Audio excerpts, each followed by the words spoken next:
आज की इस वीडियो में हम शबे बारात की सिर्फ रस्में नहीं, हकीकत बताएंगे। यह रात असल में है क्या? इस रात नाम ए अमाल क्यों बदले जाते हैं? इस रात इंसानों के बारे में कौन कौन से फैसले किए जाते हैं? शबे बारात एक ऐसी रात जिसके अंदर इंसानों की जिंदगियों के बारे में निहायत अहम और बेहद खतरनाक फैसले किए जाते हैं कि कौन जिंदा रहेगा और कौन इस दुनिया से चला जाएगा, किस पर आसानी उतरेगी और किस पर आजमाइशों की बारिश होगी, किसके रिस्क में कुशादगी होगी और किसकी जिंदगी तंगी और परेशानियों में घिर जाएगी, कौन गरीब से अमीर बनेगा और किसके लिए मुसीबतों का आगाज होने वाला है, और किन लोगों के नाम मुर्दा लोगों की उस फहरिस्त में लिख दिए जाएंगे जिससे वापस लौटना किसी के इख्तियार में नहीं। प्यारे दोस्तों, अगर आज रात आपका नाम भी उस फहरिस्त में लिखा जा रहा हो तो क्या यह रात आपके लिए आम रह जाएगी? शबे बारात इस्लामी साल के 8वें महीने शाबान उल मुअज्जम की 15वीं रात को आती है, यानी 14 शाबान की मगरिब के बाद और 15 शाबान की फज्र तक यह रात जारी रहती है। और यही वह रात है जिसके बारे में नबी करीम सल्लल्लाहु अलैहि वसल्लम ने अपनी उम्मत को खास तौर पर खबरदार फरमाया। ये रमजान से पहले आने वाली आखिरी बड़ी और फैसला कुन रात है। अब जरा इस लफ्ज को समझिए। शब यानी रात और बारात यानी बरी होना, रिहाई पा जाना, सजा से छुटकारा मिल जाना। इसलिए इस रात को शबे बारात कहा जाता है क्योंकि इस रात मुसलमान अपने गुनाहों से रिहाई मांगते हैं और अल्लाह तबारक व ताला अपनी रहमत के सदके लाखों करोड़ों बंदों को जहन्नुम की आग से आजाद फरमा देता है। यह रात सबके लिए है मगर हर एक के लिए नहीं, और यही से असल फैसलों की बात शुरू होती है। कौन बख्शा जाएगा और कौन इस रहमत से महरूम रह जाएगा। यहीं से फरिश्तों की फहरिस्त तैयार होने लगती है और यहीं से जिंदगी और मौत की लाइन खींची जाती है। प्यारे दोस्तों, शबे बारात सिर्फ मगफिरत की रात नहीं बल्कि फरिश्तों के लिए जिम्मेदारियां बांटने की रात है। इस रात अल्लाह तबारक व ताला कुछ खास फरिश्तों को कुछ खास काम सौंप देता है और उन्हीं कामों में सबसे बड़ा और सबसे डराने वाला काम है जिंदगी और मौत की फहरिस्त। हदीसों में आता है कि शाबान की 15वीं रात अल्लाह ताला मलिकुल मौत को एक फहरिस्त अता फरमाता है और फरमाता है, इस साल जिन जिन लोगों की रूह कब्ज की जानी है उनके नाम इस फहरिस्त में लिखे हुए हैं। यानी अब यह सिर्फ लिखा हुआ फैसला नहीं बल्कि अमल में आने वाला हुक्म है। प्यारे दोस्तों, यहाँ एक बात बहुत गौर से समझने की है। लौह-ए महफूज में तो सब कुछ पहले से लिखा है, लेकिन शबे बारात की रात उन फैसलों को फरिश्तों के हवाले कर देना इस बात की निशानी है कि अब उन फैसलों की घड़ी करीब आ चुकी है। उम्मुल मोमिनीन हजरत आयशा सिद्दीका रज़ियल्लाहु अन्हा फरमाती हैं, एक रात मैंने देखा कि हुजूर सल्लल्लाहु अलैहि वसल्लम मेरे हुजरे में मौजूद नहीं है। मैं घबराई, तलाश में निकली। जब जन्नतुल बकी पहुंची तो वहां का मंजर दिल हिला देने वाला था। मैंने देखा हुजूर सल्लल्लाहु अलैहि वसल्लम कब्रिस्तान में तशरीफ फरमा है, सर झुका हुआ, हाथ उठे हुए, लब्बों पर दुआ और दिल में पूरी उम्मत का दर्द। वह जगह जहां वह लोग आराम कर रहे थे जो कभी हमारी तरह जिंदा थे, हंसते थे, बोलते थे, दुनिया में मशगूल थे, मगर आज खामोश कब्रों में सो रहे हैं। हुजूर सल्लल्लाहु अलैहि वसल्लम उनके लिए भी दुआ कर रहे थे जो कब्रों में हैं, और उनके लिए भी जो अभी जिंदा हैं मगर गफलत में डूबे हुए हैं। मुझे देखकर हुजूर सल्लल्लाहु अलैहि वसल्लम ने फरमाया, ए आयशा, क्या तुमने यह गुमान किया कि अल्लाह का रसूल तुमसे ज्यादती करेगा? मैंने अर्ज किया, या रसूल अल्लाह, मुझे लगा शायद आप किसी और उम्महातुल मोमिनीन के हुजरे में तशरीफ ले गए होंगे। तो हुजूर सल्लल्लाहु अलैहि वसल्लम ने फरमाया, आज शाबान की 15वीं रात है, यह शबे बारात है। इस रात अल्लाह ताला बनु कल्ब की बकरियों के बालों से भी ज्यादा लोगों की मगफिरत फरमाता। यहाँ तक कि इंसान शादी करता है, उसके बच्चे पैदा होते हैं, मगर उसका नाम मरने वालों में लिखा जा चुका होता है।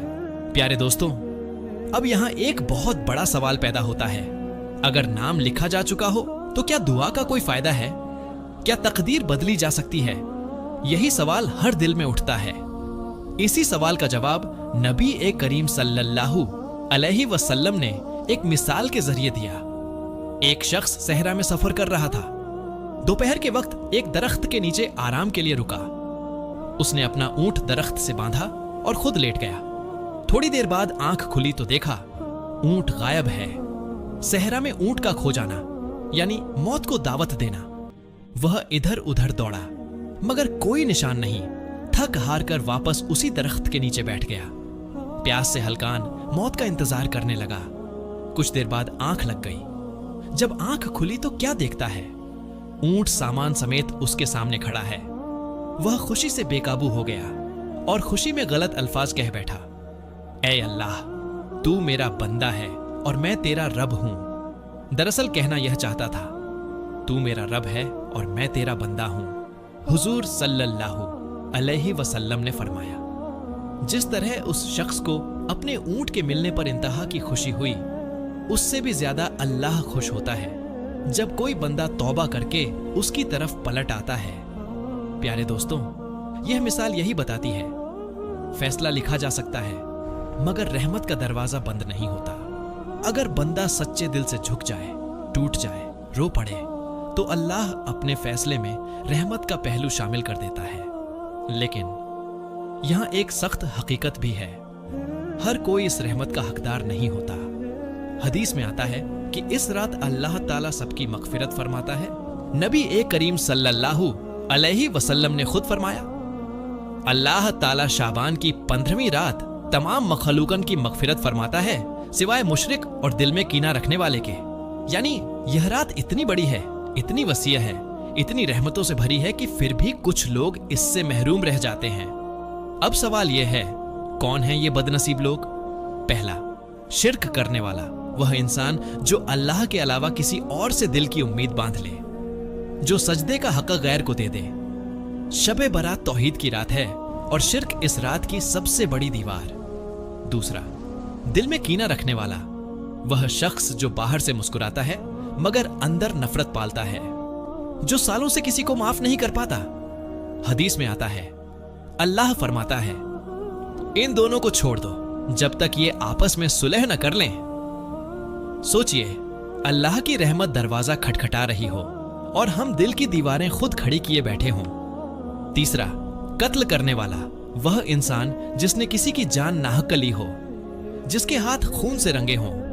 ऐसे शख्स के लिए शबे बारात भी खामोश रहती है जब तक वह अल्लाह और बंदे दोनों से माफी ना मांग ले। चौथा, कते रहमी करने वाला, जो रिश्तों को तोड़ दे, माँ बाप, भाई बहन, खून के रिश्ते। ऐसे इंसान के बारे में नबी सल्लल्लाहु अलैहि वसल्लम ने फरमाया, कते रहमी करने वाला जन्नत में दाखिल नहीं होगा। तो सोचिए, जिसके लिए जन्नत बंद हो उसके लिए शबे बारात की रहमत कैसे खुले। पांचवा, जिना और शराब में डूबा हुआ इंसान, जो गुनाह को गुनाह ही ना समझे, जो हर रात नाफरमानी में गुजार दे और फिर एक रात रहमत मांगे। अल्लाह रहम करने वाला है मगर बेशर्मी पसंद नहीं करता। प्यारे दोस्तों, यह बातें डराने के लिए नहीं हैं, यह जगाने के लिए हैं, क्योंकि अगर यह लोग आज की रात सच्चे दिल से तौबा कर लें तो अल्लाह आज भी बनो कल्ब की बकरियों से ज्यादा मगफिरत फरमाने वाला है। अब जरा कब्रिस्तान का वह मंजर दोबारा याद कीजिए। हुजूर सल्लल्लाहु अलैहि वसल्लम कब्रों के बीच खड़े हैं। वह कब्रें जो कभी जिंदा लोगों के घर थे, वह लोग जो कभी हमारी तरह सपने देखते थे और आज खामोशी ओढ़े पड़े हैं। शबे बारात हमें यह बताने आती है, मौत अचानक नहीं आती, मौत पहले लिखी जाती है, और यह भी कि अल्लाह मौत से पहले तौबा का मौका देता है। प्यारे दोस्तों, अब सवाल यह नहीं रहा कि शबे बारात क्या है, अब सवाल यह है, हम इस रात क्या हैं, रहमत के हकदार या फहरिस्त में लिखे गए। यहीं से अब बात जाती है अमल की तरफ। इस रात क्या करना चाहिए, क्या नहीं करना चाहिए, और कैसे उम्मीद रखी जाए कि अल्लाह हमारा नाम रहमत वालों में लिख दे। दोस्तों, अब तक हमने शबे बारात की हकीकत समझी, फैसलों की रात, मौत और जिंदगी की फहरिस्त, मगफिरत और महरूमी का फर्क। अब आखिरी और सबसे अहम सवाल, इस रात हमें करना क्या चाहिए। सबसे पहले एक बात साफ समझ लीजिए, शबे बारात में कोई ऐसी खास इबादत नहीं जो फर्ज या वाजिब हो और नबी करीम सल्लल्लाहु अलैहि वसल्लम से खास तौर पर साबित हो, लेकिन यह रात नफली इबादत की रात है, दुआ की रात है, तौबा की रात है। इस रात सबसे पहला काम सच्ची तौबा, बिना तौबा के कोई इबादत पूरा असर नहीं दिखाती। अल्लाह से कहिए, या अल्लाह, मैंने जानबूझकर भी गुनाह किए और नादानी में भी। आज मैं मान गया मैं गलत था, अब वापस आ गया हूं, मुझे माफ कर दे। याद रखिए, तौबा अल्फाज से नहीं दिल से होती है। दूसरा काम, नफली इबादत। 2 रकात नफल, 4 रकात नफल, जितनी तौफीकड़ हो, कोई गिनती नहीं, कोई दबाव नहीं। और यह नफल घर में पढ़ना बेहतर है, क्योंकि नबी सल्लल्लाहु अलैहि वसल्लम ने फरमाया, अपने घरों को कब्रिस्तान मत बनाओ। तीसरा काम, कुरान और जिक्र, थोड़ी तिलावत, थोड़ा दरूद, थोड़ा इस्तिगफार। यह नहीं देखना कितना पढ़ा, यह देखना है किस दिल से पढ़ा। चौथा काम, दुआ। यह रात मांगने की रात है।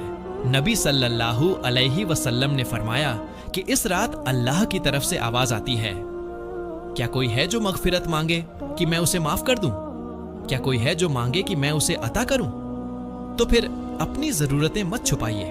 अपने गुनाह, अपनी मजबूरियां हों, अपनी तकलीफें, अपनी औलाद, अपना रिस्क, अपनी आखिरत, सब कुछ अल्लाह के सामने रख दीजिए। क्या कब्रिस्तान जाना जरूरी है? नहीं, कब्रिस्तान जाना इबादत नहीं, इबरत है। वहां जाकर अहले कबूर के लिए दुआ कर सकते हैं, सफाई कर सकते हैं, मगर इबादत को कब्रिस्तान से लाजिम मत कर लीजिए। इस रात क्या नहीं करना चाहिए?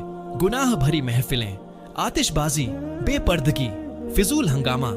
याद रखिए, यह रात माफी मांगने की है, नए गुनाह जोड़ने की नहीं।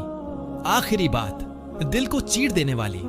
प्यारे दोस्तों, हो सकता है यह आपकी आखिरी शब्बे बारात हो। अगले साल आप जिंदा हो या किसी की यादों में कोई आपकी कब्र पर खड़ा होकर फातिहा पढ़ रहा हो और कह रहा हो, अल्लाह इसे बख्श दे, तो क्यों ना आज ही खुद अपने लिए माफी मांग ली जाए। शबे बारात डराने नहीं आती, जगाने आती है। यह रात यह नहीं कहती सब खत्म हो गया, यह कहती है अब भी वक्त है। अगर आज की यह वीडियो आपके दिल को छू गई हो तो इसे अपने तक महदूद मत रखिए। कमेंट बॉक्स में शबे बारात जरूर लिखिए।